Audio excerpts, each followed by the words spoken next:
আমনে করে কালকে কইছিলাম না, খবর পাইলে কারো বাড়ির খবর পাইলে খবর দিমু। আসলে হয়েছে কি, রাস্তা দিয়ে যাইতেছিলাম, আমি কিন্তু কারো বাড়িতে যাই না আবার তেমন, ঘরেই থাকি আর কি, ঘরে থাকতেই পছন্দ করি। ঘরে থেকেই খবর আদান প্রদান করার চেষ্টা করি। কিন্তু হয়েছে কি, রাস্তা দিয়ে যাইতেছিলাম, দেখি পাশে বাড়িতে কান্দার আওয়াজ আসে।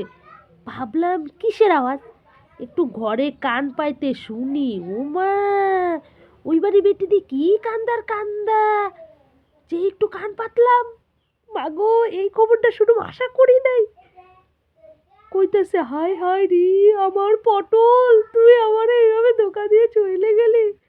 ওই বেটির পুলারে কত কষ্ট করে পড়াশোনা করাইছে, এখন এমন একখান মাইয়া নিয়ে আইছে কো।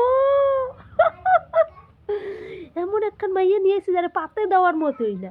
বেটির আশা ছিল কত ভালো করে ফুলারে বিয়ে দিবে, আমার তো শুনে মনে মনে যে খুশি হয়েছে। ওই জায়গাতে এক লাফ দিয়ে যে জায়গায় যাইতে নিছিলাম সেই জায়গায় না যাই বাড়ি চলে এসেছি। ভালো করছি না? খবরটা মজা লাগছে? আমার তো সেই ভালো লাগছে, বিশাল অহংকার ছিল পড়াশুনো করতো দেখে বেটির। দেখ এখন কেমন লাগে, ভালো লাগছে না?